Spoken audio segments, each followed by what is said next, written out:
Filipenses capítulo 4, do versículo 4 em diante. Regozijai-vos sempre no Senhor, outra vez digo, regozijai-vos.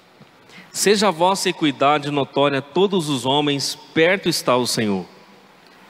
Não estejais inquietos por coisa alguma, antes as vossas petições sejam em tudo conhecidas diante de Deus, pela oração e súplicas com ações de graça. E a paz de Deus, que excede todo entendimento, guardará os vossos corações e os vossos sentimentos em Cristo Jesus. Quanto ao mais, irmãos, tudo que é honesto, tudo que é verdadeiro, tudo que é justo, tudo que é puro, tudo que é amável, tudo que é de boa fama, se há alguma virtude e se há algum louvor, nisto pensai. O que também aprendeste e recebestes e ouvistes e vistes em mim, isso fazei, e o Deus de paz será convosco. Ora, muito me regozijei no Senhor, por finalmente reviver a vossa lembrança de mim, pois já vos tinhais lembrado, mas não tinhais tido oportunidade. Não digo isso como por necessidade, porque já aprendi a contentar-me com o que tenho. Sei estar abatido e sei também ter abundância. Em toda maneira e em todas as coisas estou instruído, tanto a ter fartura como a ter fome, tanto a ter abundância como a padecer necessidade. Posso todas as coisas naquele que me fortalece. Todavia fizestes bem em tomar parte da minha aflição. E bem sabeis também vós, ó Filipenses, que no princípio do Evangelho, quando parti da Macedônia, nenhuma igreja comunicou comigo com respeito a dar e receber, senão vós somente. Amém, queridos? Podemos sentar no nome de Jesus. Eu quis ler um pouco além, né? Eu ia ler até o versículo 9, mas eu quis ler um pouco além para poder contextualizar aquilo que está na palavra para nossa compreensão nessa noite, a respeito daquilo que o Senhor quer falar conosco nesse texto de Paulo para os irmãos filipenses. Essa carta foi escrita por volta de 51 depois de Cristo, depois da morte e ressurreição de Jesus.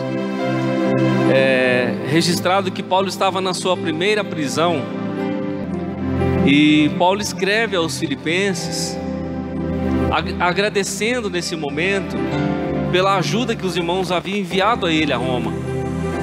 Paulo estava passando por necessidades, e essa igreja foi a única que se compadeceu de Paulo, e através do irmão Epafrodito eles enviaram uma oferta para Paulo lá na prisão.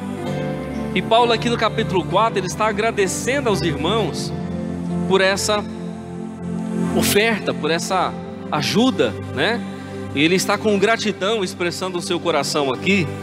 Só que interessante que antes de Paulo agradecer, ele vai falar algo muito importante, que são quatro coisas, quatro virtudes básicas, que ele não só falava para os irmãos, como ele vivia na sua própria vida, e que isso atingia diretamente o seu interior, para viver uma vida abundante em Deus. E na geração que nós vivemos, querido, é imprescindível essas coisas. Se nós não vivermos esses princípios aqui, nós não teremos felicidade, porque nós vivemos em uma geração ansiosa, de demandas e de necessidades diárias. O que nos conforta é a palavra de Deus, é o sustento do Espírito Santo, é o encorajamento de Deus. E quando Paulo escreve para os filipenses, não só agradecendo, mas também preocupado com eles, por conta da situação que eles viviam ao redor, de perseguição como igreja, falsos líderes também rodeando a igreja, falsos ensinos e doutrinas que tentavam ali arrancar os filipenses da presença de Deus. Paulo também entendendo a necessidade dos irmãos por conta do sofrimento, das necessidades espirituais, ele vai dizer no versículo 4, como nós lemos: regozijai-vos sempre no Senhor, outra vez vos digo, regozijai-vos, né? Paulo insiste com eles com relação ao regozijo, a alegria, né? Alegria que o Espírito Santo promove em nossas vidas por estar conosco. Ou seja, mesmo no momento da adversidade, no momento da dificuldade, né, diante dos problemas, ele nos convoca, né, a essa virtude, a regozijarmos no Senhor, né, a estarmos felizes na presença de Deus, porque independente do que tudo que passamos aqui, um dia estaremos na presença eterna do Senhor. E isso traz para nós um conforto, o fato de nos regozijarmos em Deus, termos alegria na presença de Deus. Outra coisa ele vai dizer no versículo 5, ele diz assim: seja a vossa equidade notória a todos os homens, perto está o Senhor. Ou seja, ele está dizendo em outras palavras, seja moderado, que a sua amabilidade toque a vida das pessoas, que essa virtude faça parte do seu espírito, do seu coração, porque perto está o Senhor. E o perto está o Senhor aqui é justamente, Paulo já está antecipando a volta de Jesus, deixando um alerta. Enquanto Jesus não volta, isso está perto de acontecer, nós não podemos prever uma data, mas está perto de acontecer. Regozije-se em Deus, que a sua equidade, ou que a sua amabilidade seja notória a todos, né? Que a sua moderação seja notória a todas as pessoas que estão ao seu redor. Isso é característica de crente, de quem serve a Deus, de quem busca a face de Deus, de quem tem o Espírito Santo. No versículo 6 ele vai dizer assim: não estejais inquietos por coisa alguma, antes as vossas petições sejam em tudo conhecidas diante de Deus, pela oração e súplica, como ações de graça. No versículo 6 ele fala sobre a constância na oração, para não sermos ansiosos. Interessante, querido, que essa virtude também deve fazer parte da nossa vida, porque o Espírito Santo está conosco. Essa constância é uma necessidade que eu e você temos para não vivermos a ansiedade da vida. Na realidade, o que é contrário à ansiedade é a serenidade, porque todo cristão deve ser sereno, porque tem a presença do Espírito Santo. Então ele está dizendo que em nós, a nossa atitude deve ser constante através da oração. As nossas petições devem ser conhecidas diante de Deus, através da oração e da súplica. Essa é uma forma de descarregar as nossas ansiedades. Essa é uma forma de descarregar, muitas vezes, as pressões da vida, através da oração que nós fazemos a Deus, através da comunhão que nós temos com o Pai. E isso de maneira constante, para que a ansiedade não absorva a nossa vida e nós possamos viver melhor. Agora olha no versículo 8, ele vai dizer assim: quanto ao mais, irmãos, tudo que é verdadeiro, tudo que é honesto, tudo que é justo, tudo que é puro, tudo que é amável, tudo que é de boa fama, se há alguma virtude, se há algum louvor, nisto pensai. Paulo nos convida a meditar nas coisas excelentes, guardar a nossa mente, focar a nossa mente em coisas boas, não é? Tudo que é verdadeiro, tudo que é honesto, tudo que é justo, puro, amável, de boa fama, se há alguma virtude, algum louvor, nisto pensai.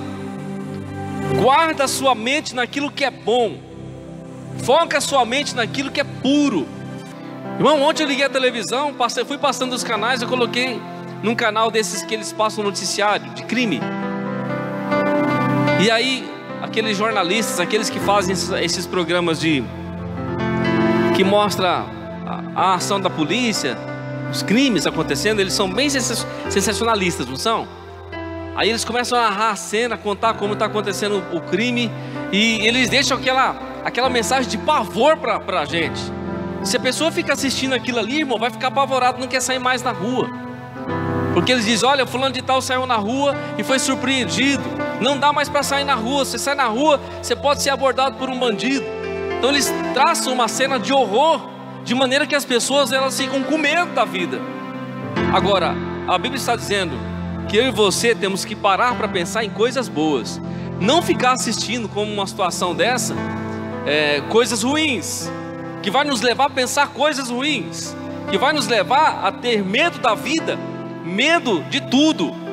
Por isso que Paulo está dizendo aos irmãos, foque a sua mente naquilo que é verdadeiro. Não empreste os seus ouvidos, os seus olhos, o seu coração para aquilo que é maculado, mas guarde a sua mente, os seus olhos, o seu coração naquilo que é verdadeiro, naquilo que é honesto, naquilo que é justo, puro, amável, de boa fama, que tem virtude, que tem poder, que tem coisa boa, né? Nisto pensai, nisto focai o seu pensamento. Guarda o seu pensamento em coisas boas, para que você possa interiormente ter um coração puro e não andar inquieto por conta das circunstâncias e situações da vida, né? Paulo está dando um recado, querido, para que eu e você possamos ter paz verdadeiramente interna, interior e mesmo exterior. Nós devemos focar a nossa mente nas coisas boas, né? Focar a nossa mente naquilo que é bom, naquilo que nos traz alegria, prazer, contentamento, naquilo que nos deixa feliz. É focar a nossa mente, guardar o nosso coração naquilo que é verdadeiro. O versículo 6, ele vai dizer assim: não estejais inquietos por coisa alguma. Por coisa alguma. Muitas vezes somos inquietos por muitas coisas, né? Essa inquietude está ligada justamente à falta de paz, à falta de segurança em Deus, à falta de confiança em Deus. Não estejais inquietos por coisa alguma, antes as vossas petições, olha, os vossos pedidos, os vossos anseios, as vossas necessidades, as vossas dificuldades, elas precisam ser conhecidas de Deus. Às vezes, as nossas dificuldades, as nossas petições, os nossos anseios são conhecidos por todos, mas muitas vezes da nossa parte não é conhecido de Deus, porque nós não falamos com Deus, nós não registramos a Deus aquela situação. Deixa eu dar um exemplo para você. Você passa um dia difícil, um dia complicado, e você não lança aquele dia em Deus. Quando você vai dormir, você tem uma boa oportunidade de colocar todo aquele dia diante de Deus. Todos aqueles acontecimentos que você passou, você pode colocar diante de Deus. Se alguma aflição rodeou a sua vida, ou se existe alguma promessa de aflição, algo ruim, da parte de alguém ou do mal, ou se você presenciou, ou imagina que algo vai acontecer ruim, você tem a oportunidade de dobrar o seu joelho e de lançar diante de Deus a inquietação do seu coração. Só, querido, muitas vezes nós não fazemos Deus participante das nossas vidas. A gente reclama com um, reclama com o outro, está difícil, está complicado, fala, murmura, muitas vezes peca contra Deus, e não faz o Senhor participante. A Bíblia está dizendo que eu e você devemos lançar as nossas ansiedades, não estar inquietos por coisa alguma, mas lançar diante de Deus, fazer Deus conhecido. Alguém pode dizer assim: mas será que Deus não sabe, Deus não conhece? Ele sabe, irmão. Só quando eu e você expomos, quando nós falamos, abrimos nosso coração, a cura acontece em nós por causa da nossa atitude. Não é só dizer assim: ah, Deus sabe todas as coisas e Deus sabe, então Ele vai agir ao meu favor. Não! Nós precisamos ter esse particular com Deus. Precisamos abrir o nosso coração ao Senhor e expor nossa vida diante dEle, através da oração. Porque só dessa maneira, e não tem outra forma, só dessa maneira, a inquietação, a falta de paz, sabe, a ansiedade vai ser jogada para fora. É só dessa forma que nós encontraremos a paz verdadeira. O texto aqui está dizendo sobre isso. Essas coisas, querido, que você passa na sua vida, as adversidades, as situações que você vê como sem saída, você precisa colocar diante de Deus. Você precisa expor a Deus, falar claramente para Deus, colocar diante dEle. Ele precisa ser conhecido dessas situações. De que maneira? Orações e súplicas. Orações e súplica. Diálogo com Deus, intimidade com Deus, onde você fala com Deus de maneira clara, aberta, como você conversa com a sua esposa, com seu esposo, com seu amigo, com seu irmão. Uma conversa aberta com Deus. Versículo 7 ele vai dizer assim: por causa disso, se você não andar inquieto por coisa alguma, e se você lançar suas petições, as petições diante de Deus, os seus pedidos, se você fizer isso, Deus for conhecido das suas necessidades através da oração, versículo 7 vai dizer: a paz de Deus, que excede todo entendimento, guardará os vossos corações e os vossos sentimentos em Cristo Jesus. Percebe que há duas coisas aqui, ele fala coração e fala sentimento. Um está ligado ao outro, não é? O nosso coração, que é a sede da nossa alma, e os nossos sentimentos. Aquilo que nós sentimos, que passa no nosso coração, por conta da própria vida. Seja por conta das necessidades, ou por conta das dificuldades, é o que passa no nosso coração. Quando nós lançamos as nossas ansiedades, através das nossas petições, buscamos a Deus, confiamos a Deus na nossa vida verdadeiramente, dobramos o nosso joelho lá e temos uma conversa com Deus aberta, abrimos a Ele o nosso coração e falamos aquilo que nós sentimos. A Bíblia diz que a paz de Deus, ela vai encher o nosso coração. A paz que excede todo entendimento, ela vai guardar o nosso coração e os nossos sentimentos em Cristo Jesus. Às vezes, querido, o que nós temos sentido não é bom. Os sentimentos que passam no nosso coração, os desígnios que passam no nosso coração não é bom, por conta das dificuldades e lutas. Vem sentimentos perversos, ruins, coisas que não agradam o coração de Deus. Mas quando nós lançamos a nossa ansiedade, quando nós buscamos, oramos ao Senhor e abrimos o nosso coração a Ele, a Bíblia está dizendo que a sua paz enche o nosso coração. A paz que excede todo entendimento, a paz que é incompreensível para o homem, mas que, vinda de Deus, nutre a nossa alma. Diz que a paz do Senhor vai guardar o nosso coração e os nossos sentimentos em Cristo. Os nossos sentimentos serão guardados em Jesus. Interessante que o mesmo apóstolo Paulo escreve aos irmãos, eu acho que de Filipenses mesmo, e diz assim: que haja em vós o mesmo sentimento que houve em Cristo Jesus. Sentimentos de pureza, de verdade, de amor, sentimentos puros, gloriosos, né? Jesus tinha todas essas virtudes. Jesus guardava a sua mente em Deus, guardava o seu coração no Pai. Por isso nele havia uma alegria interna e abundante, por guardar a sua vida em Deus. Eu creio que Jesus, querido, era uma noite em casa e uma noite no monte.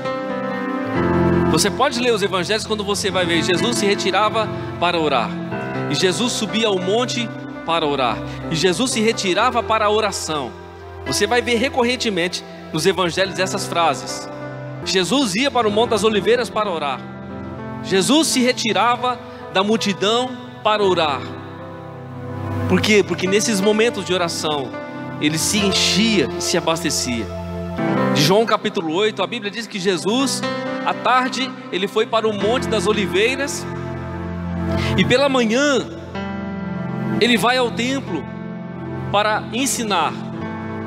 O texto deixa claro que Jesus vai ao monte e ele passa a noite em oração, e pela manhã ele vai direto ao templo para ensinar. Então Jesus vivia constantemente colocando a sua vida diante de Deus. Agora, querido, Jesus não tinha ansiedade como eu e você temos. A nossa alma é ansiosa. Nós temos necessidades espirituais, materiais. Nós temos necessidades, principalmente espirituais. Principalmente espirituais. E o que Deus está falando conosco nessa noite é que para que essas necessidades espirituais, emocionais, que fazem parte dos nossos sentimentos, já foi dito pela psicologia que aquilo que você absolve na sua consciência e toma como verdade para você, vai para o seu subconsciente, fica guardado lá como verdade. E se for uma coisa ruim que você pegou para você, guardou na sua mente, ficou tão forte em você, foi para o seu subconsciente, vai descer para o seu corpo, irmão, através das emoções. A pessoa que pensa que está doente, mesmo não estando doente, e guarda doença na sua mente, daqui a pouco vai para o seu subconsciente. Daqui a pouco a pessoa começa a sentir as dores do corpo, mesmo sem estar doente, porque passou a pensar na enfermidade, passou a pensar que tinha aquilo, passou a pensar que vivia com aquilo, e passou a viver com aquilo. Agora o que Deus está falando para mim e para você é isso: não estar inquieto com nada, com coisa alguma, e lançar as nossas vidas diante dele, pensar naquilo que é bom, guardar o nosso coração naquilo que é bom, e permitir que essa paz encha o nosso interior, e os nossos sentimentos sejam inundados pela graça abundante do Senhor. Olha o versículo 9, Paulo vai dizer assim: o que também aprendestes e recebestes e ouvistes e vistes em mim, isto fazei, e o Deus de paz será convosco. Interessante que Paulo está dizendo, o que você aprendeu, ele está se colocando como exemplo. O que você aprendeu e recebeu, e você viu em mim, isto fazei, desta maneira, o Deus de paz será com você. Ou seja, você recebeu, você aprendeu. Primeiro ele diz, você aprendeu. É importante essa questão do aprendizado, querido. Nós estamos em constante aprendizado. Primeiro ele diz, você aprendeu. Depois ele diz, você recebeu. O aprendeu aqui expressa não só o conceito de aprender, de crescer, de conhecimento intelectual, mas a ideia de prática habitual. Sabe, a prática. Paulo está dizendo assim, você aprendeu. Quem aprende, aplica, pratica. Depois ele vai dizer assim, o que você recebeu, literalmente o que você recebeu. O que nós recebemos é aquilo que nós levamos consigo. Nós recebemos, nós levamos junto, não levamos junto? O que você recebe, você leva junto. Então ele diz assim, o que você aprendeu é prática, vai para a prática. O que você recebeu, você leva junto com você. Você recebeu, afinal de contas. O que você viu, isso também fazer, porque se nós praticarmos o que foi dito, o Deus de paz será conosco. É o que ele está dizendo para os irmãos de Filipe. Você aprendeu, recebeu, você viu, agora você precisa fazer. Porque se você fazer, o Deus de paz será com você. Só que não para aí, querido. No versículo 10, ele vai dizer assim, ora, muito me regozijei no Senhor, por finalmente reviver a vossa lembrança de mim, pois já vos tinha lembrado, mas não tinhas tido oportunidade. Não digo isso como por necessidade, porque já aprendi a contentar-me com o que tenho. Agora Paulo entra para a questão da própria vida, falando da sua própria vida. Após expor as virtudes aos irmãos e dizer, irmão, regozija-se, independente do que você está vivendo, que a alegria de Deus esteja em você, e que isso seja maior do que qualquer coisa, que o seu coração, a sua mente seja guardada em Deus, que você ore, que você busque, que você medite, que você se entregue ao Senhor, que a sua mente esteja em coisas boas, que você viva uma vida separada em Deus. Depois que Paulo dá essas dicas para a igreja, para os irmãos, e fala, olha, você recebeu, você ouviu em mim, você viu em mim, você aprendeu comigo, se você praticar, o Deus de paz vai ser com você. Agora ele fala de algo mais particular, agradecendo pela oferta que ele recebeu, pela ajuda. Quando ele registra esse fato, ele diz assim, eu não digo isso por necessidade, eu não digo isso para vocês só porque vocês me ajudaram na hora da necessidade. Aliás, eu louvo a Deus pela vida de vocês, eu vos agradeço pela ajuda. Só que eu não estou dizendo isso por conta da necessidade. Por que ele está dizendo isso? Porque ele disse, eu já aprendi a contentar-me com o que tenho. Olha lá, versículo 11. Não digo isto como por necessidade, porque já aprendi a contentar-me com o que tenho. Irmão, como está tudo ligado na palavra? Como que está tudo ligado? O apóstolo Paulo está dizendo assim, eu já aprendi a contentar-me com o que tenho. E nós vivemos em uma geração que não se contenta com o que tem. Porque nós estamos vivendo, irmão, em função das coisas. E as coisas, elas estão debaixo de uma demanda. Você quer ver, por exemplo, um celular. O celular fica velho, irmão, você já quer o outro. O carro, a casa, a vida, a roupa. Agora Paulo estava dizendo, eu já aprendi. É um aprendizado na vida. Eu caminhei muito para entender isso. Eu já aprendi comigo, eu já sei como que é. Eu estou falando para você com propriedade, eu já aprendi a me contentar com o que tenho. Eu já aprendi. Ninguém precisa mais falar, eu sei. E ele segue dizendo assim, versículo 12: sei estar abatido, sei também ter abundância, em toda maneira e em todas as coisas estou instruído, tanto a ter fartura como a ter fome, tanto a ter em abundância como a padecer necessidade. Ou seja, eu aprendi a me contentar com o que tenho, e de toda maneira e de todas as formas que a vida se apresenta para mim, eu sei viver diante dela. Eu sei estar abatido e sei também ter abundância. Em toda maneira e em todas as coisas estou instruído. Ou seja, se eu estiver em abatimento, eu sei viver diante do abatimento. O abatimento não vai me arrancar de Deus. O abatimento não vai me fazer negar a Deus. Ah, mas eu também sei viver em abundância. Quando eu estou vivendo em abundância, também eu não vou abandonar a Deus, eu vou continuar na bênção. Ele vai dizer, em toda maneira e em todas as coisas. Irmão, maneira fala de prática de vida, coisas fala de coisas mesmo. Em toda maneira, em todas as ações, em toda a prática da minha vida, e em todas as coisas estou instruído, tanto a ter fartura como a ter fome, tanto a ter em abundância como a padecer necessidade. Ou seja, há uma instrução na minha alma que se eu tiver fartura, isso não vai mudar nada. Ou se eu padecer necessidade, também não vai mudar nada.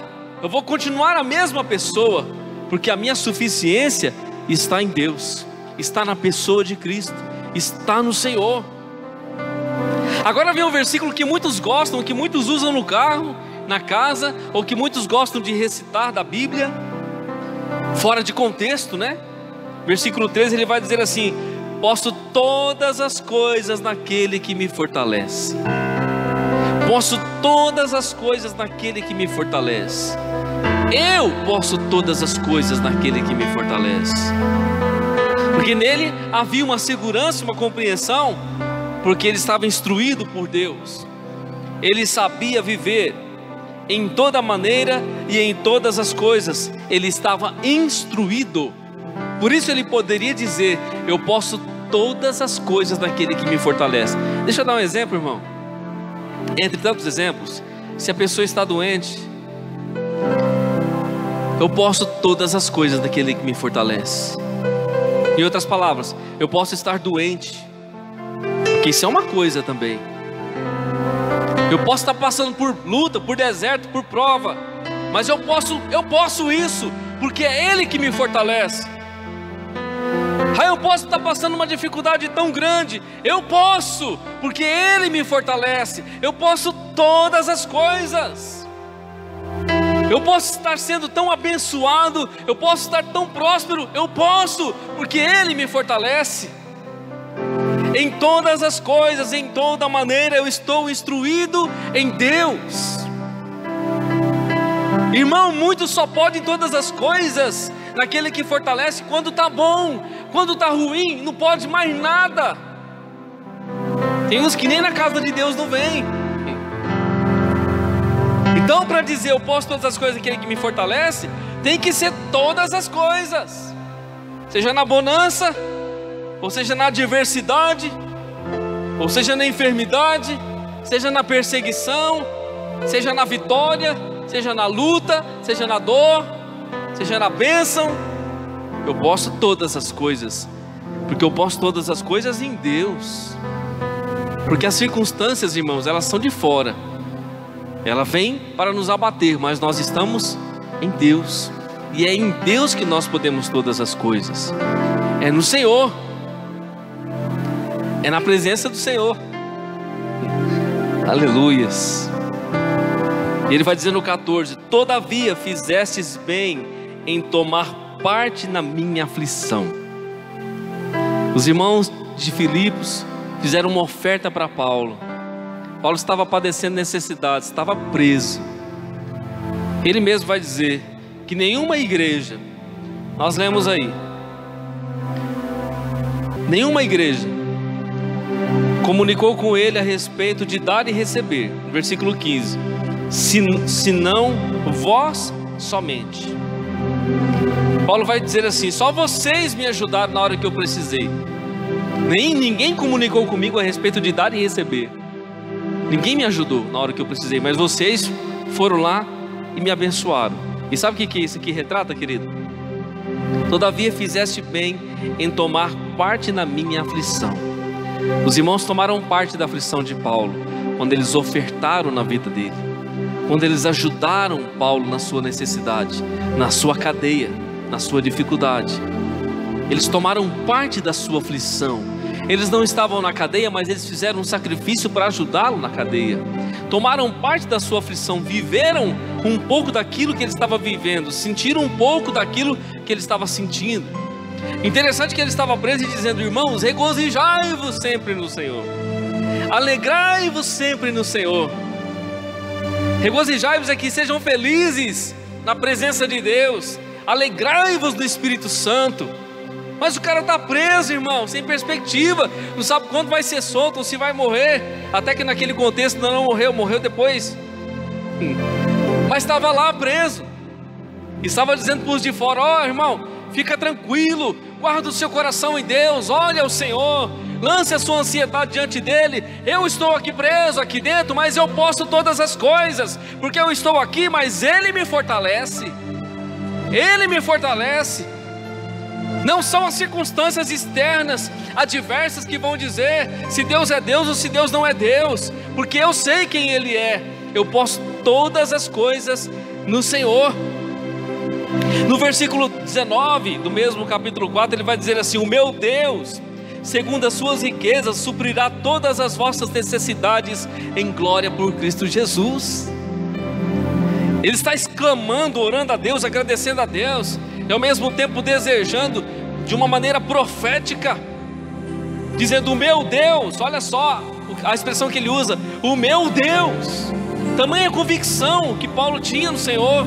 O meu Deus, segundo as suas riquezas, segundo as riquezas gloriosas de Deus, Ele suprirá todas as vossas necessidades em glória por Cristo Jesus. Paulo estava dizendo: olha, vocês me abençoaram, não me abençoaram? Vocês mandaram uma oferta para mim, me abençoaram na minha necessidade. Isso, em outras palavras, isso trouxe alegria também no meu coração. Isso também me sustentou de alguma forma. Não só o dinheiro que veio, a oferta que veio, mas o carinho, o amor de vocês, a lembrança a respeito da minha vida, o cuidado para comigo. Por causa disso, o meu Deus, segundo as suas riquezas, suprirá todas as vossas necessidades em glória por Cristo Jesus. Sabe, querido, que esse seja o nosso sentimento, que nós possamos guardar o nosso coração na presença do Senhor, nós possamos guardar a nossa vida na presença de Deus. O verso 7 ele disse: a paz de Deus, que excede todo entendimento, guardará. Olha só que interessante essa palavra guardará. Dá a ideia aqui que a nossa mente está num campo de batalha e precisa ser protegida, precisa ser guardada. E o objetivo de guardar aqui, desse tipo de situação, e nós estamos nessa guerra hostil, é de impedir que o inimigo macule a nossa alma. Nós ainda vivemos em um tempo onde a depressão, irmão, toma a vida das pessoas. As síndromes, as doenças emocionais, elas tomam a vida das pessoas.